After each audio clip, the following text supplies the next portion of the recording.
हा सुख करता दुख हरता वार्ता विघ्नाची नुरवी पूर्वी प्रेम कृपा जयाची सर्वांगी सुंदर शेंदुराची कंठी सलके माल मुक्ता फळाची जय देव तेरा ही नाम पुकारूं मैं साथ तेरा बस।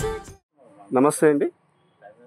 శ్రీ సిద్ధి వినాయక స్వామి వారి నవరాత్రోత్సవాలు మన ధర్మపురి కాలనీ సరూర్ నగర్లో గత 35 సంవత్సరాలుగా నిర్వహించుకుంటున్నాం. ప్రతి సంవత్సరం ఎంతో వైభవపేతంగా స్వామివారి పూజా కార్యక్రమాలు ఇక్కడ నిర్వహించడం జరుగుతుంది జిఎస్ రాజు గారి ఆధ్వర్యంలో. అదేవిధంగా ఈ సంవత్సరం కూడా ఎంతో వైభవపేతంగా స్వామివారి నవరాత్రోత్సవాలు ప్రారంభమయ్యాయి. ఇప్పుడు మీకు విశేషంగా చెప్పాల్సింది మన ఇక్కడ కనిపిస్తున్నటువంటి ఈ లడ్డు కోసం. ఈ లడ్డు మీకు అందరికీ తెలుసు, ప్రపంచ ప్రఖ్యాతిగాంచిన నుంచి తాపేశ్వరం నుంచి తెప్పించడం జరిగింది. దాని అధినేత సురుచి ఫుడ్స్ అధినేత శ్రీ మల్లిబాబు గారు దీన్ని ఉచితంగా మనకి ఇవ్వడం జరిగింది. మీకు అందరికీ తెలుసు, ప్రపంచంలో మొత్తం 5 చోట్ల మాత్రమే ఇటువంటి లడ్డు మనకి దొరుకుతుంది. ఒకటి ఖైరతాబాద్ వినాయకుడు, విశాఖపట్నంలో ఒక చోట, ఫిలిం నగర్లో, తర్వాత మనది మాత్రమే. అందుకని దీనికి చాలా ప్రత్యేకతలు ఉన్నాయి. దీని యొక్క వేలంపాట రేపు ఆదివారం 15వ తారీఖున మధ్యాహ్నం 1 గంటకి దీని యొక్క వేలంపాట జరుగుతుంది.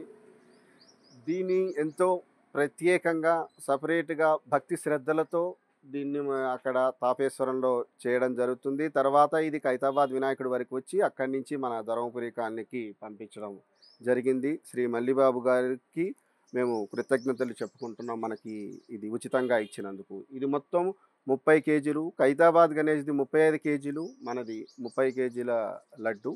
స్వచ్ఛమైన ఇంత 30 కేజీల లడ్డు యొక్క వేలంపాట రేపు 15వ తారీఖున మధ్యాహ్నం 1 గంటకి ఈ యొక్క లడ్డు యొక్క వేలంపాట జరుగుతుంది.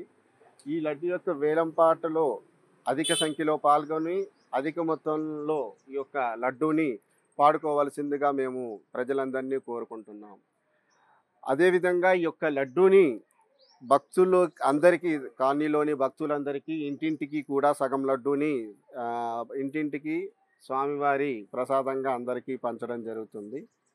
అదేవిధంగా ఇంకా మనకి 2 లడ్డూలు ఉన్నాయి. ఒకటి 5 కేజీల లడ్డు, ఇంకోటి లక్కీ లడ్డు.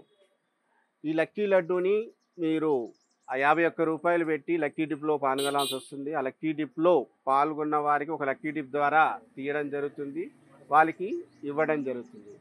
కావున భక్తులందరికీ విన్నపం ఏమనగా, రేపు ఆదివారం గుర్తుంచుకోండి, రేపు ఆదివారం మధ్యాహ్నం 1 గంటకి ఈ యొక్క సదవకాశాన్ని ఉపయోగించి స్వామివారి కృపకు పాత్రలు కాగలరని కోరుతున్నాం.